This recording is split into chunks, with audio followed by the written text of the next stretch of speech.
don't think trolls are inherently male. That I would just quibble with you attributing this to men somehow, unless you're trying to say that some kind of internalized toxic masculinity is exhibited by trolls, regardless of your gender.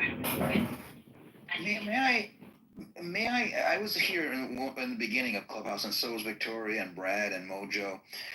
We were the invites, and it was definitely different when it was invite. And when they started opening it up to non-invites, it just became, it kind of got ghetto a bit. Some rooms and some places, you just had really low IQ people. It was a whole different vibe before they opened it up. And I can understand why they wanted to open it up, to increase their numbers that were on the app, so that maybe they want to sell it or so. I mean, they had a substantial financial offer for this app, and they turned it down. I'm sure they regret it now. Well, hold on. Everyone talks about the offer that they got. I've heard about the valuation of $4 billion. But there's no proof that there was ever an offer made, unless you can correct. Oh, you know what? You've got a point there. Yes. No, I stand corrected. There was a valuation. I'm not sure about the specifics of a legitimate offer, but you are right. There was a huge valuation for this. That's a good point. Go ahead, JB.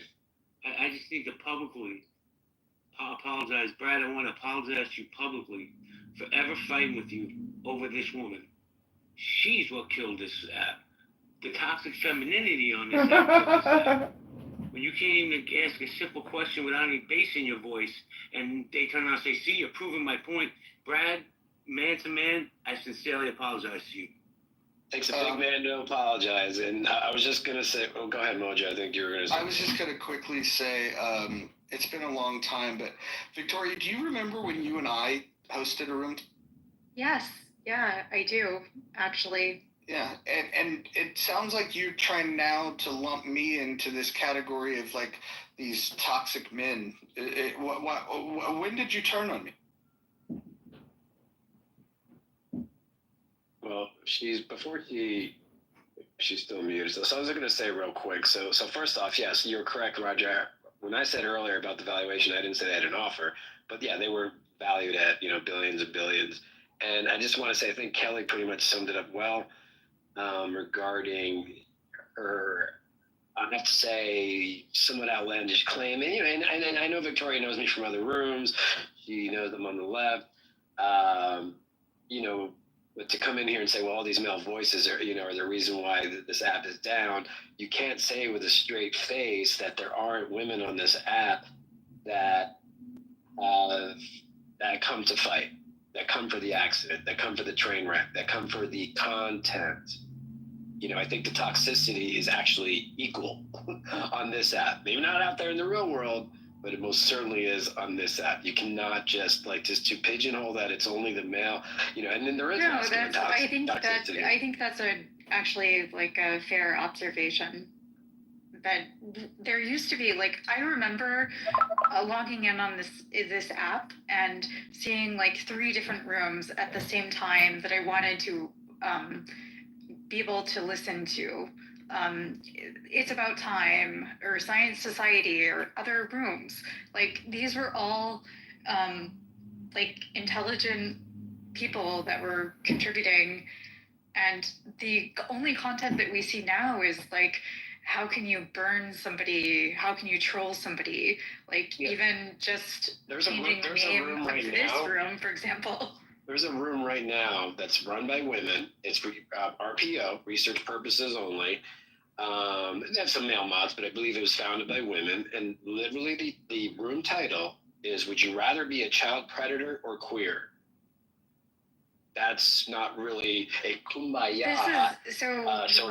What I basically said is basically the gatekeeping, not having invitation only to the app. You end up with like a declined population of people. Well, Victoria, you've already made this point. So even though you want to now back away from the claim that you didn't actually get to finish because nobody really wanted to hear it because everyone was presuming it would be bullshit, but you did say toxic masculinity. This is a claim that you made. You did not expand upon it. I tried to give you the opportunity to do it. But I understand and appreciate that it is an inconvenient truth at this point, but we do not need to then rehash something else that you said to pretend like you never said that. It's fine. Like, I think Charlie, I think you're in the Matrix, son. totally appropriate thing for you to agree that moves. Charlie, you keep cutting out, hon. I think she was just Made trying to say that I agreed that there's Distance also yourself. women that are equally toxic. You don't need to take more time to repeat yourself to distance yourself from what you said. Like, everyone remembers. So let's just move on to others that want to speak, unless you. Well, I like to just say one final thing before we move on. I find it funny that you complain about this room, other rooms, but you're in there consistently. There is nothing stopping you other than that nobody will show up from opening your own rooms. That's just my opinion. Hey, JB, I heard your apology. There was no worries. I never really had any concerns over it. I don't even remember the arguments, to be honest with you. That's how short-term those things last in my head. So there's no need to apologize. Look, I'll be the outlier here. As much as I can offer pushback at times to Victoria, I actually enjoy having her in the room. I just wanted to hear the clarification on the comments, Roger. That was all. I was just intrigued by that. Not that I've ever been in the Situation Room, but I will say that I find it dubious that someone of Victoria's ilk would be in the Situation Room. It just does not strike me as probable. Well, that wasn't even the most interesting part of her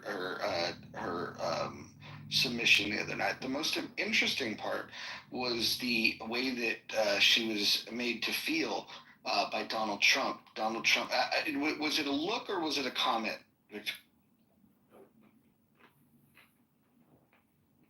Victoria? Maybe she doesn't know she's on mute. Hey, Brad, I have a question for you. What do you think's more believable?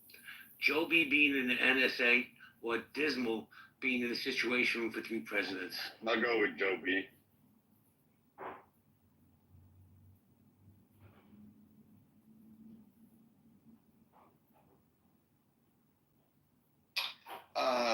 What about Edmund's claim that he works for the IRS? I actually might believe that one. He is kind of crazy. Those IRS people aren't, they're not screwed down too tight. You know what I mean? I could believe him working for the IRS. I mean, he is crazy, like we all know, but he's no dummy. He's quite smart.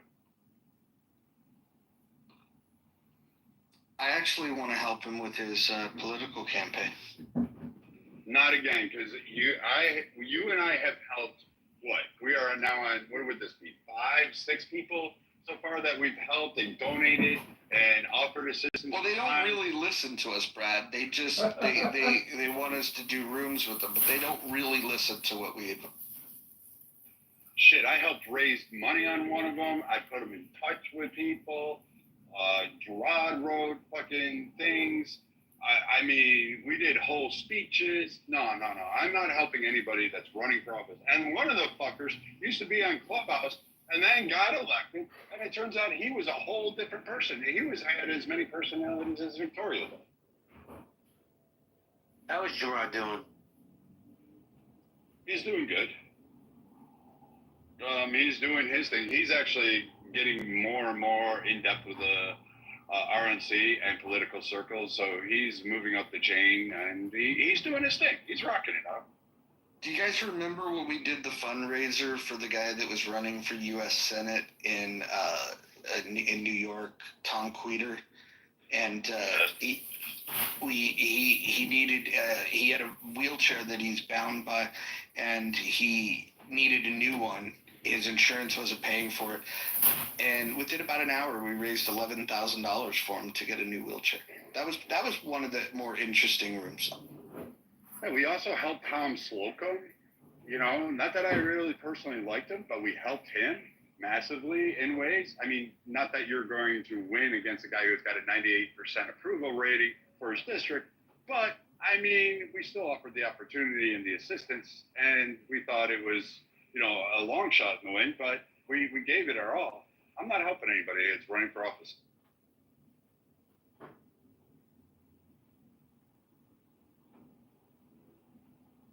If you could bring 3 people back to the app, who would your 3 people be? Keanu Reeves, and Keanu Reeves. I'd bring KB back because I thought her rooms were hysterical when Clubhouse Season 1 first started. I'd probably bring Chris Ruby back. She was entertaining to a point, and it wasn't that you wanted to listen to her. She just seemed to have a really strong network to bring people on. And then I'd bring the Net Geo individuals, the reporters and the investigators that work for the various Net Geo research foundations. They used to hold rooms, and they were fucking amazing. They were brilliant, filled with people doing a variety of things. Who was Mojo? You remember that guy from season 1, early 20s? I mean, his New York accent makes JB's accent sound like Midwest. I think his name was Alex. He had big rooms. He would really push the envelope. Alex New York?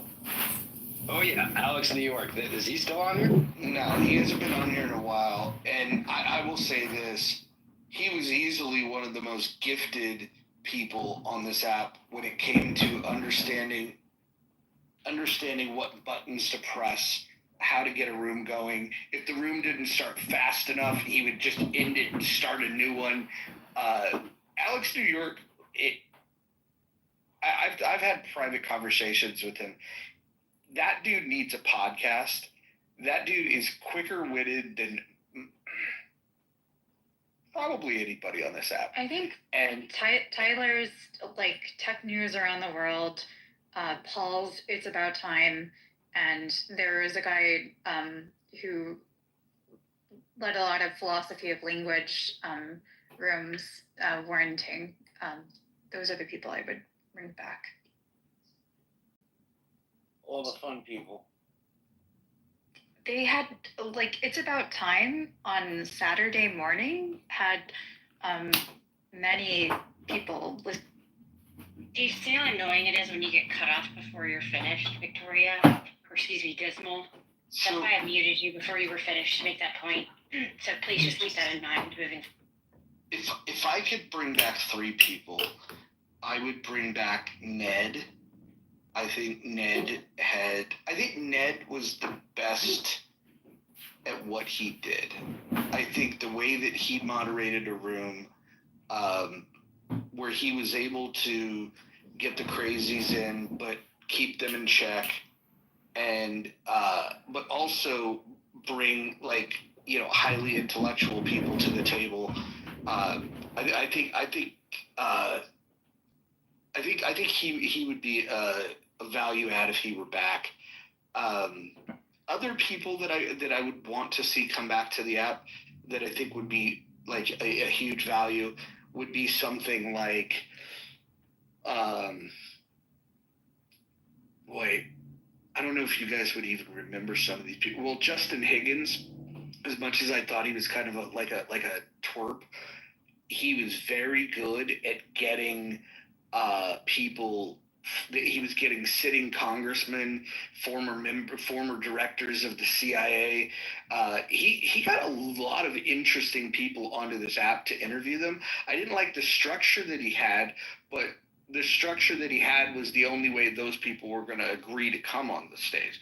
And unfortunately, what he did was he quickly abandoned his interest in this app because he got delusions of grandeur. So Justin Higgins and Ned, I think those would be the top 2 that would bring value back. And then, and then, believe it or not, I think even just bringing back Hunter Shackelford. I think Hunter was such a character.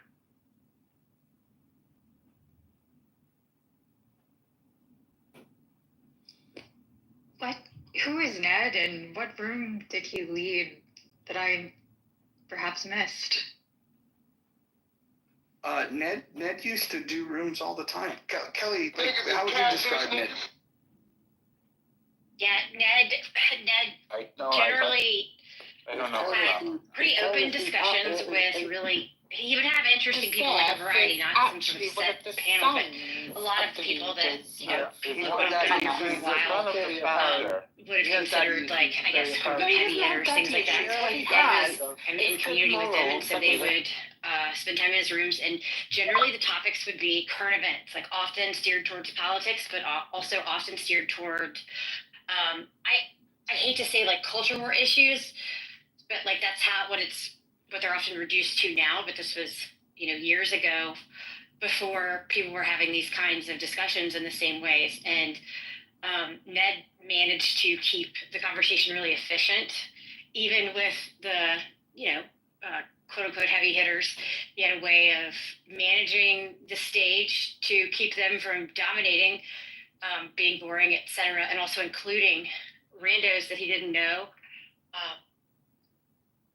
And it was interesting. Like, I don't know, he would explore these topics and people had fun stuff to say. And randomly, Lex Friedman, Eric Weinstein would come in and actually speak for 5-10 minutes or even get in conversation. So a lot of people would like hope that would happen, but even if it didn't, they were accessible conversations about things people talked about but weren't really discussing in like the public conversation yet. In this, I really appreciated. Do you guys remember Cami? She would have rooms that she hosted, basically making tech news accessible to average people.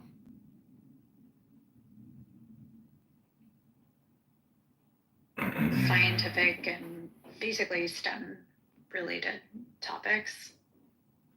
Nobody knows what I'm referring to? I mean, that's Cami may have done that, but I think what most people probably remember her for is kind of just being like the silent mod. It was like always a mod on almost every stage.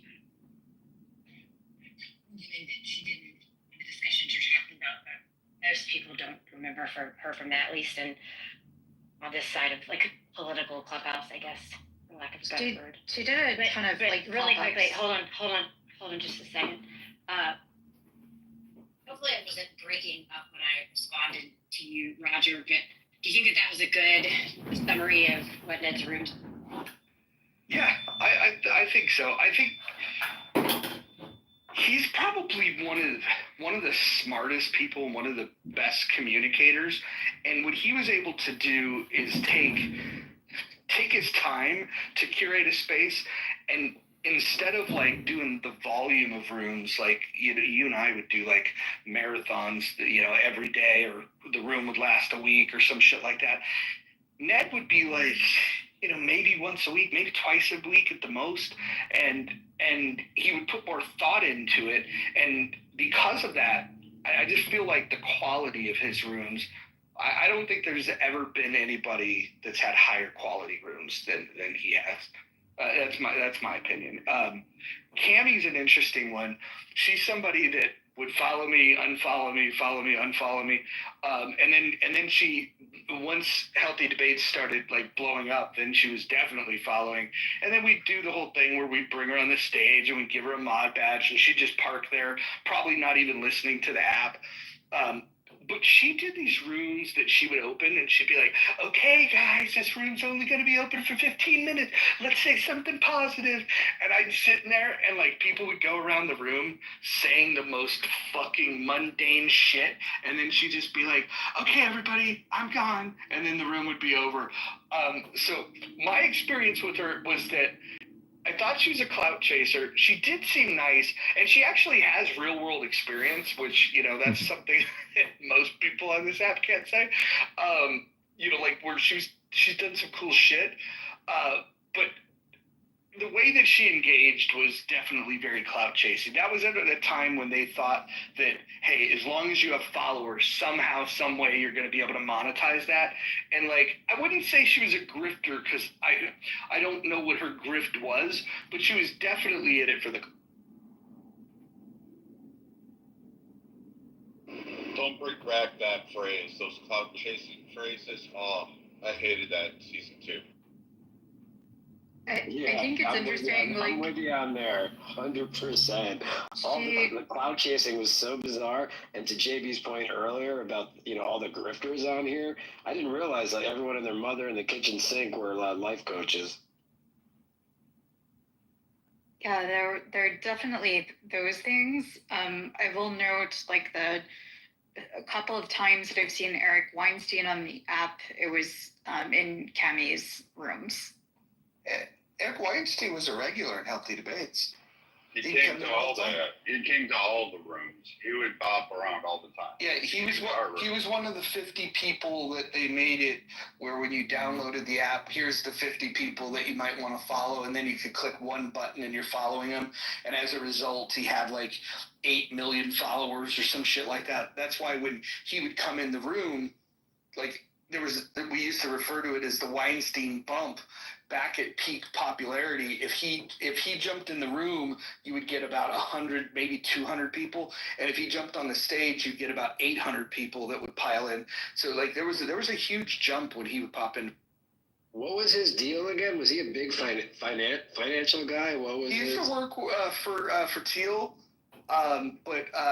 but he's a mathematician, but I think most of the things that people would know him for is just being part of that quote unquote intellectual dark web, and going on the podcast circuit and talking about things that used to be people were uninterested in. It used to be people would listen to drive time or sports talk radio or whatever, and then when that explosion of like these public intellectuals came, he was just one of those. Him and his brother Brett.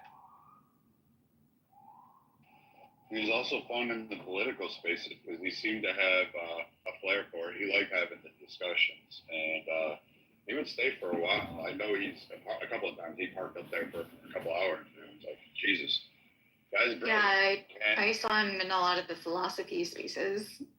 He definitely parked, but I don't see him anymore on this app.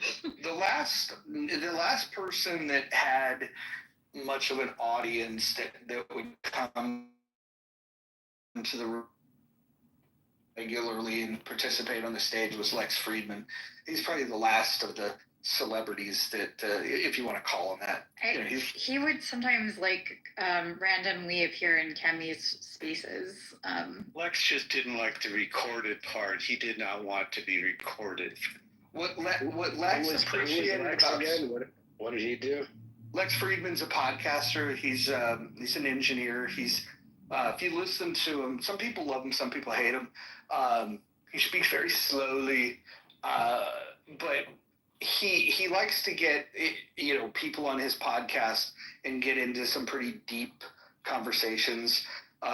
He's had Elon on his podcast probably more than I don't think you could probably add all of Elon's podcast appearances on other major podcasts together. Rogan's had it more. No, there's no way. Absolutely no way. As far as Brett Weinstein, he started a podcast called the Dark Horse Podcast that he does with his wife, who's also another professor. That's Brett's podcast, right?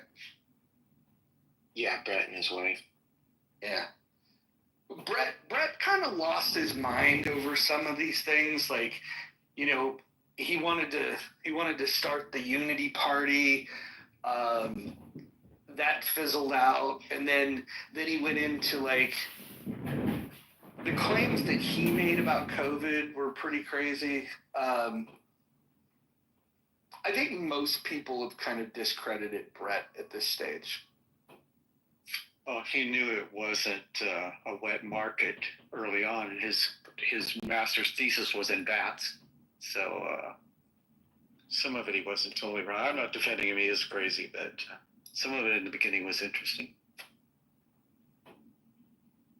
I think that's totally fair. I think he fell prey to that, though. I don't know if it was the thing that we refer to as audience capture now. I don't think it was quite that.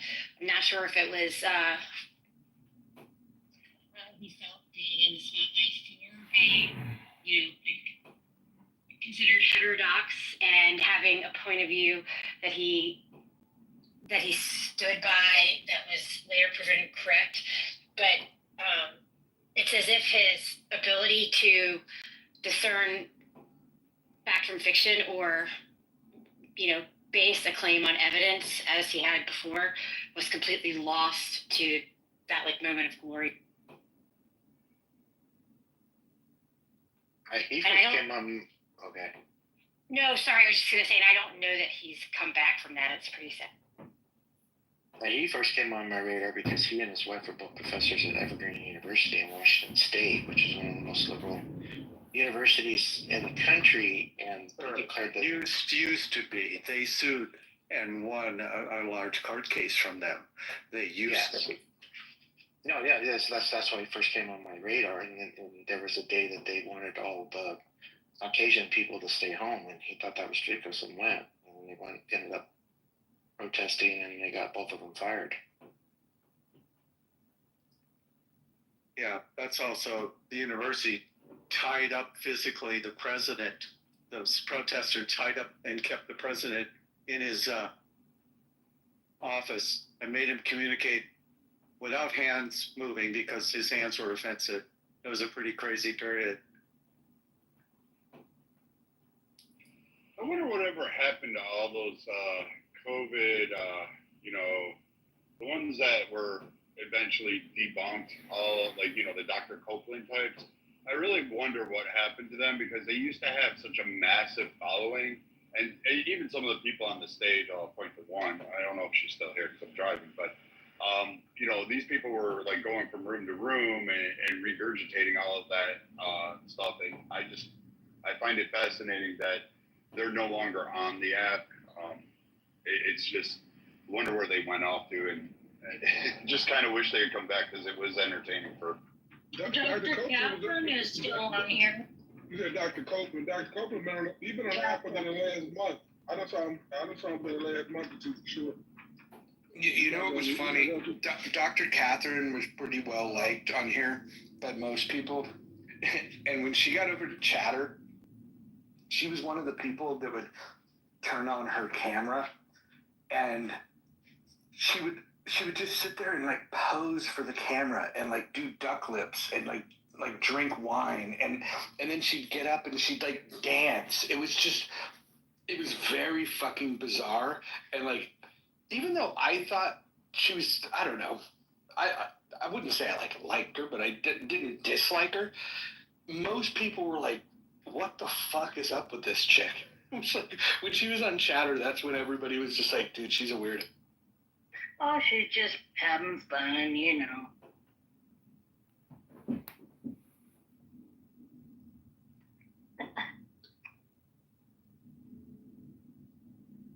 The thing that I noticed, there's somebody on the stage, and the profile, all I see is 18 plus NSFW. Not safe for work, because his nipples are out, if you look at the picture. Sorry, I'm not able to see it, and Oh. Yeah. Well, the person is clothed, but it's because, I don't know, whatever. It's just the breast area, but it's a funny picture, but I can't change it, and they won't help me change it. It's the craziest thing.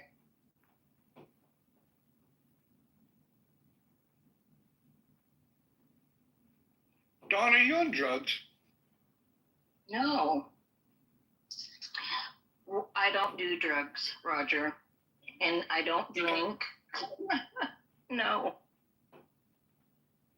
I'm down. Why? Because I said they won't help me change my picture. And I have an Android. I don't have access to change this. Wouldn't you have an NSFW? No, your PTR had nothing to do with my question. What? Because, I have had mouth surgery a few times. All right. Maybe it's the way I speak. Yeah. Yeah, I don't even know if I want to say this, because there's no way this is going to come off and sound polite, and I don't mean to attack you. That's okay. Go ahead. Okay, it sounds like you're either on drugs or you had a stroke. That's what it sounds like to me. Oh my God, that's funny. I'm glad you told me. I'm glad you're honest. No, it's probably because of the mouth surgeries. That's what's going on. No problem, and I have no beef with you. I think you're a sweet person, and I appreciate your presence, Ollie. Oh, thanks, Roger.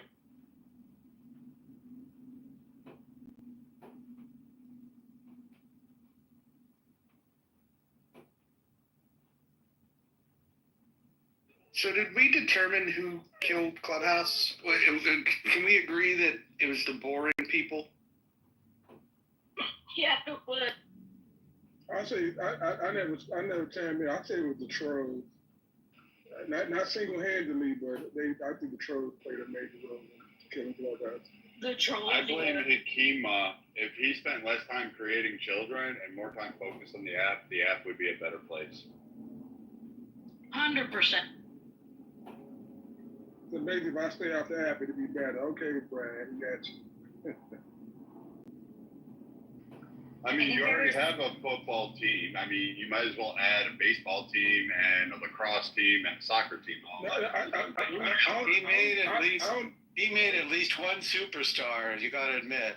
Not superstar yet. I think the decline emerged when, like, how many users there are became a higher priority into, like, is the content, like, good? And quality had been gatekept because people had invites only, and their accounts had to be represented by somebody who invited them. And so there was like an accountability process that occurred in the beginning that doesn't exist now.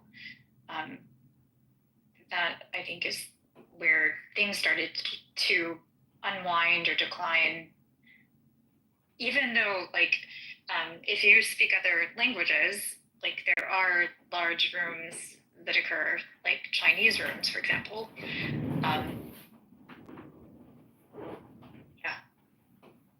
But getting more app downloads from India probably could even just be like a farm. But like, are these actually active users? I don't know. Well, they do have Indian rooms that run all day that literally have thousands of people in them concurrently at any time. I think a lot of different perspectives have been brought up, and while I think each of them in their own merit may have some impact, I think that the people that killed Clubhouse were makers of Clubhouse. You know what I think is it's not productive. It's preventing people from meeting new people. So when I look at my hallway, right, I think this is the entire Clubhouse world, and it's not. It's not even 1%. So there are so many more rooms and people that we aren't aware of, that we don't have access to. And I think that that's what's holding growth back also. You know, another thing that happened that killed the political rooms is that once the election got close, actually once the election ended, political rooms were pretty dead because people that were center left didn't want to be in the room with people that helped Trump get elected. And so that was a big thing. They were, I think they were embarrassed. I think that their predictions, they didn't want to have to stand in front. They just didn't want to hear Trumpers brag. And so they just disappeared. And they didn't disappear. They went into their own little echo chamber. And that's unfortunate because the good rooms all had one thing in common. And that was trying to bring people together from different ways of life and different ways of looking at the world and bring them into a conversation. Maybe this app has a chance after Trump's out of office, and maybe, you know, maybe when Trump is gone, you can get people together that want to talk to each other again. But I think that the political conversations are going to continue to be circle jerky. But I mean, here's the thing that we noticed with like my group, like the political compass. Like we couldn't. We first, it's a full-time fucking job, just like you and Kelly running Healthy Debate. It's a full-time fucking job. You know, it's not something that you can't just put thought in. You have to put in designs, format. You have to do research. And my team and I, we would spend our time in our off, like we'd have discussions, call each other on the phone, and work. You know, the night before, like, all right, everybody got their little packet. Does everybody have what they want to talk about? Do they have it down pat? You got the counter arguments. And so we would look at those and we'd say, all right, we're going to curtail it this way and make sure that we try to stay in this area of the topic and not veer too far off. And that, you know, sometimes it worked, sometimes it didn't. But you're right. Like, a lot of people would come in and they would bridge gaps. And we did for a while there in the midterms. Trying to get people registered. We were offering people like how to go about it. We would find their locations online, where to go. We'd do a lot of research and help. And people were like laughing at us, but you know, like we wanted people to go vote. That was our big thing. But I don't know, if I were to open a political compass today, all the topics would just drift with what the PC is. Like if you look at political correctness, their topics is just anything anti-Trump. And it's just weird. Nothing is good. No trade deal is okay.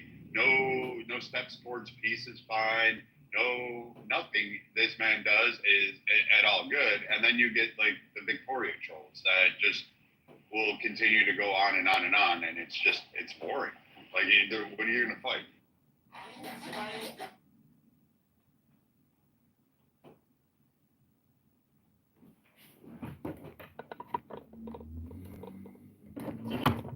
I used to run like a Chinese idiom room, and with people that I fundamentally probably I wouldn't be in alignment with on a political basis, that we were able to host a room together, and we were able to bring in people like different world perspectives.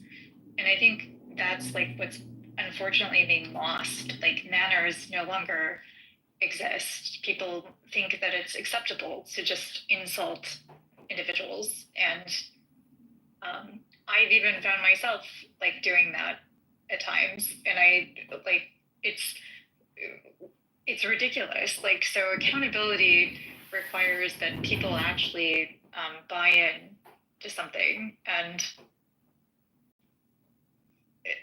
like, yeah, sorry, I just feel like I've learned so much about different people in society on this app, and I'm not like feeling very positive about it anymore. You know, I think you're right, but I have to tell you, I really like how you articulate every word properly. It's beautiful.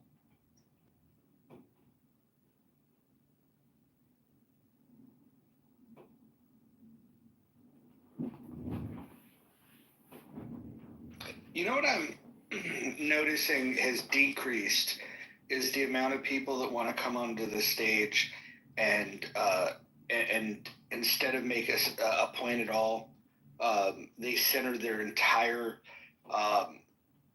argument around the person that they're arguing with is a racist, and that they can just dismiss their entire point of view because of that. That has slowed down a lot, to be honest. Like, it's still there. Do you think it's slow? Do you think, Roger, that it's truly slowed down? I mean, I think generally speaking, it has slowed down. Like we talk about, I don't know, the direction that we're going, whether it's media, social media, interpersonal interactions. I think that it has. On this app, though, I'm curious if you think that slowdown reflects what we're seeing in the rest of the real world, or if it's because maybe the biggest perpetrators of that kind of thing, they don't present themselves in mixed company on the app anymore, as you were just saying. Like, there aren't diverse points of view on very many stages like there was. And so, because I've noticed the same thing, but I don't know that it's an improvement as much as it's just a reflection of the lack of engagement. I think it's also a fatigue. I think the racist fatigue thing is really starting to set in across there. You'll hear like black fatigue or ratchet fatigue or liberal fatigue or MAGA fatigue, for the left. And you'll hear this time and time again, Kelly. And I just think people are just so sick and tired of like, okay, everybody's racist. Who gives a shit? Let's move on. And that's pretty much the context of what every discussion I've been in. And even on Twitter, where I'll jump on and listen, no one has time for it. And in fact, those people that were screaming the most are often the ones that are just booted down and forgotten about. So I don't even know if Hunter Shackelford, if she came back, I don't know if people would listen to her. I honestly don't. I think she would probably be dismissed. I think they would just not give a shit because they're just like, we're so tired of that one talking point that you just constantly only comment on and you have nothing else to bring to the table. Yeah, I think there's a couple things. So I think, Kelly, the idea that, some of the people that would be most prone to do that, like if you had to put a name on it, it would be people like Dr. Articulate, right? Like that would be like the poster child of that, right? They're not going to show up in a room like this anymore. They just won't. But also, the reason why I think they wouldn't want to is because there was a time where somebody came and said, "Oh, hey, Roger, that's very racist." I would actually stop and think like, "Oh, did I not say my point clearly enough? Like, like maybe I need to restate my case." And I felt like I had to defend myself. Now I've realized Clubhouse has taught me that if you're called a racist, it's probably a positive thing because the person that's arguing with you is such bad faith and they're trying to dismiss your argument because they can't refute it. And so what they want to do is label you something bad so then in an attempt to try to beat down your argument. And I think once upon a time on this app, it was effective because people in the audience and people on the stage would go, if this guy is racist, I don't want to align with him. But now because, they've cried wolf so fucking much, the average person doesn't give a fuck. They're just like, oh God, the race card again. Get over yourself. And so now, like, I don't even bother arguing with people if they tell me that, that they think that I'm a racist. It's amazing.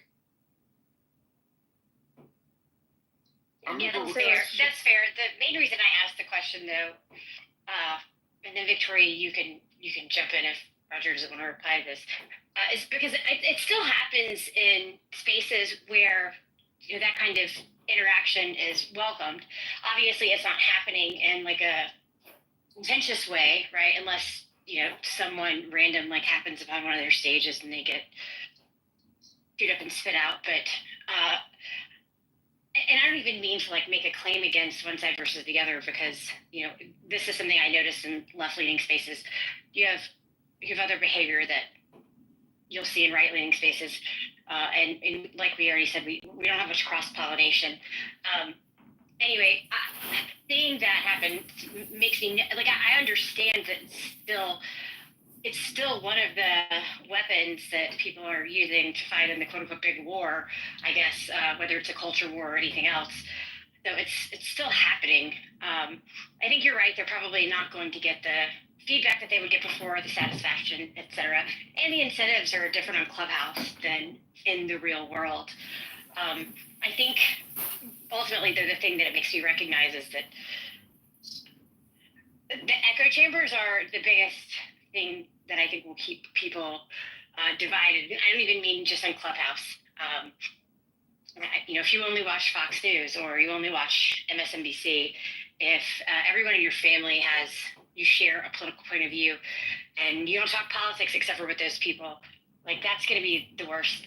That's going to be the thing that contributes to however long we like sit in this purgatory of having very little in common that we recognize. Yeah, how are you guys seeing it on other social media? Like, because I agree with what you're saying. Like Facebook, for example, there was a time where, the families were having it out with each other. I feel like the purge has already taken place, where the people that don't want to argue or don't want to hear the other side, they've just blocked each other, and I don't think that's a good development. In fact, I think it's a pretty bad development. I think the way that we'll get past it is, I think when Trump is gone, I think there's going to be an effort, would be my guess, for people to lighten up. If by the way, if the left wants to repair the damage control to their image, they need to get a sense of humor. They don't even need to change their perspectives. All they really need to do is just get a sense of humor and a sense of humility, and quit acting like they know it all. And if somebody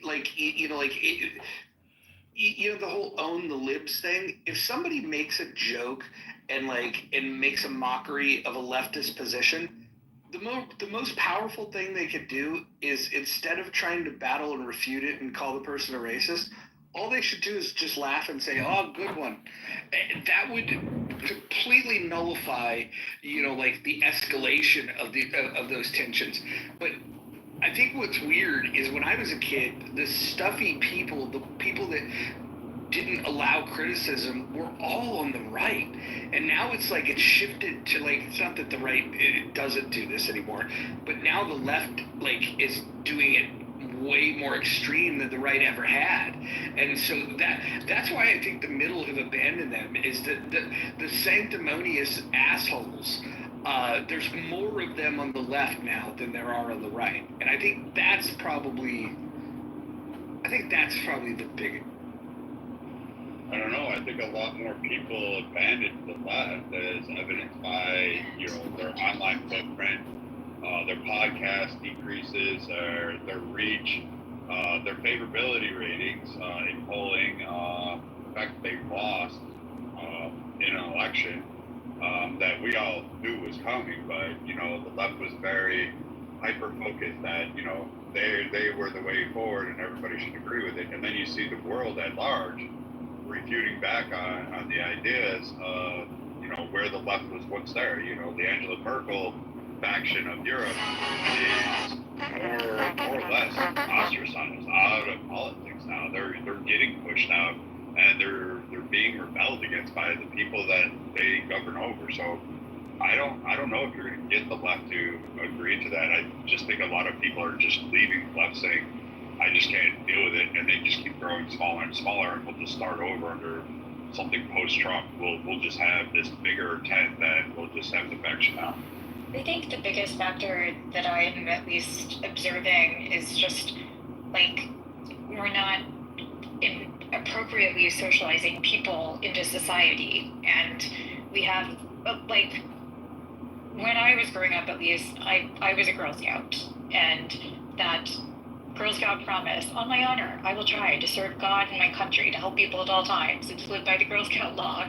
We're not, there are a lot of people that don't even know what the Girl Scout promise is, or just haven't fundamentally been included. And I don't want to fault them for that, but I do want to fault the states that are taking resources away from educating people, or providing these types of platforms for people to be socialized.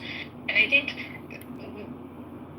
think the vast majority of Americans would actually agree, on certain social, form a social contract, and agree on many policies and terms. We politicized everything. It's baffling. It is. I agree with you. I'm not, this isn't a gotcha. I'm just trying to point out something that I think makes this more difficult. When you say everything has been politicized, yes, but it's difficult in my mind, to call that problematic, even though I appreciate the outcome that you're trying to point to, like you even politicized your response to then say that, you know, things are too politicized.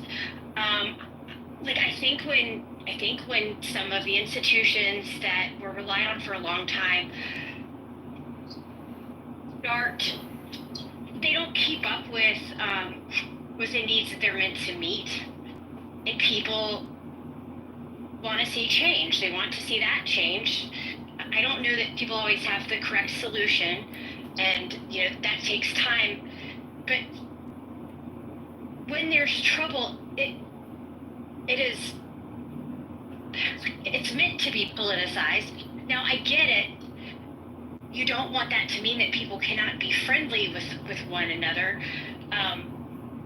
But let's just take the example of you saying, I blame the states that have taken resources. I can appreciate that, and I even think I could defend it, but I could also defend someone who would argue with that and say that, you know, socializing a child should not be the state's responsibility, and I mean the government, whether we're talking about a state or the federal government. And I think that it would be fair for people to have that conversation, or even to feel that way. Maybe they would be incorrect. Maybe they would be correct. I don't know. That's where the conversation goes. But how far are you from thinking that even though you blame the states that take resources and don't socialize children, how far away are you from being able to say, like, that's my point of view, but I think it's fair for someone to not think that that should be the job of the government?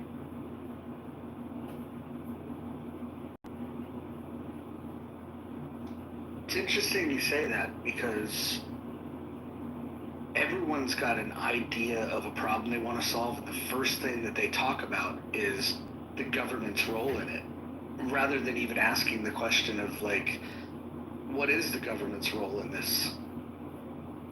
So it's just, I don't know, it's gotten bizarre to me. We should focus our attention locally. My opinion.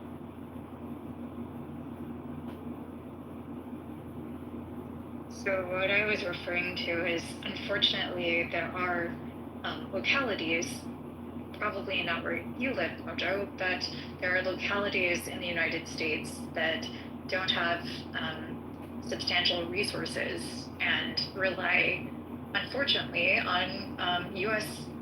federally allocated taxpayer dollars.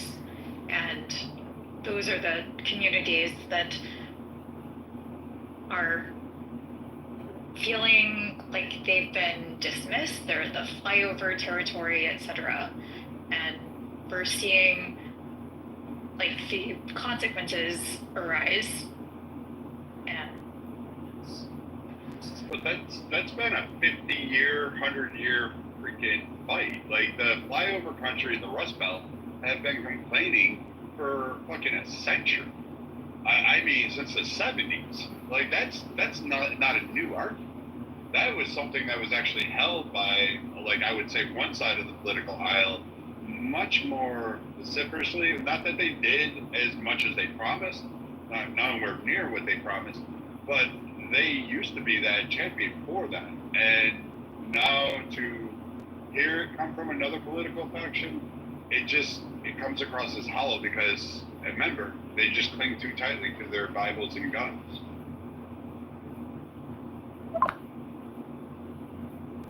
But I think you've actually just like illustrated my point, which is that I think there is like a centrist argument, or many people would probably just say, yes, we want children to be educated, we want them to be obedient, we want them to behave appropriately and socialize them into the world. I don't think anything that I'm saying should be controversial, but we're politicizing it because it's me who is saying it rather than you.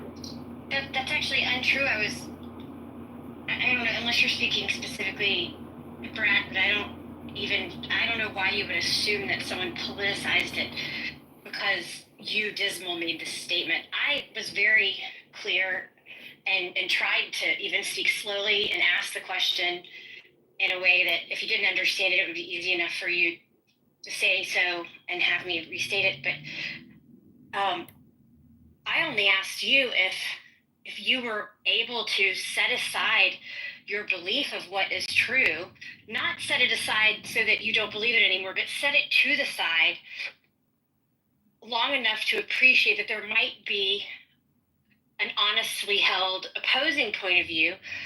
Maybe that point of view is wrong, but other people may say it differently, and sometimes, for fuck's sake, and sometimes at least being able to acknowledge that is half of the battle.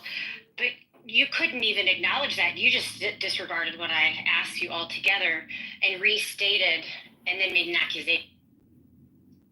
Ellie, I've honestly had to set aside beliefs that I held, that I thought, oh, this is true. Like the U.S. is a moral authority, and I've reviewed the evidence right now.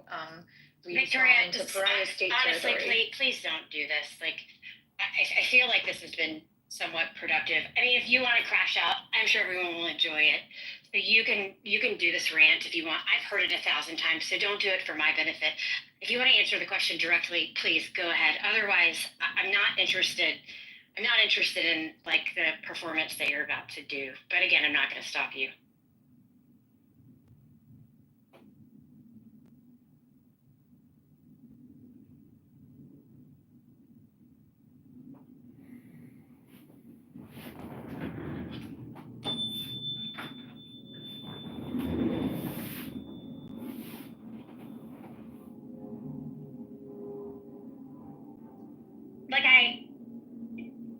Like I do often in an exchange with you, and I hate that this is the fact because it didn't used to be. And as much as I disagree with so many positions that you hold, I have respect for why it is that you hold them, and I have a lot of respect for often how you've gotten to them, what informs them, all of that.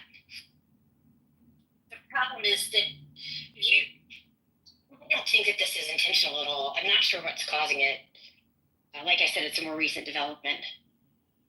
You either willfully can't, or you're either willfully not acknowledging the communication coming from other people, or you're intentionally ignoring it, or you don't know that I don't really know what's causing it, but you're not actually engaging with anything other than your own point of view. And when you come up against somebody who just asks you if you're willing to do that, you just start restating more of your points of view. This is a thing that you've done on this stage today. You've done it a lot recently. I actually think that this is a huge problem. I don't know how to. I think it's a big problem on both sides, honestly.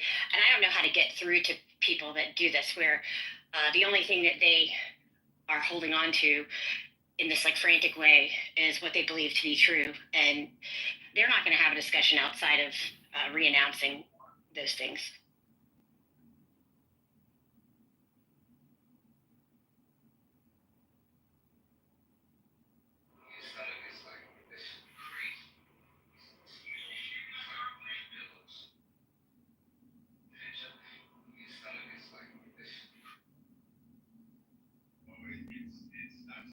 Well, that was fun while it lasted.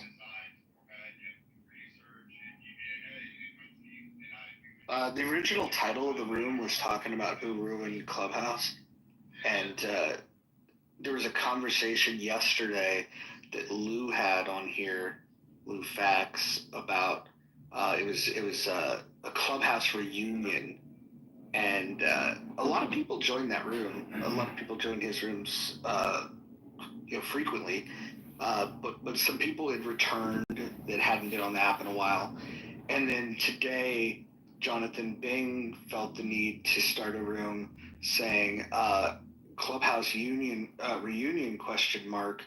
y'all are the ones that ruined Clubhouse. And so then that's why I opened the room of well, who did ruin Clubhouse? I would argue that Jonathan Bing should probably not criticize anyone on Clubhouse, considering I think he's probably the least interesting moderator that I've seen. I did like when he was on Spaces, and we were in the early going of Israel's response to Hamas, and he was unapologetic about, killing the terrorists. I liked his take there, but boy, is he. I think you could make the argument that Jonathan Bing's type of room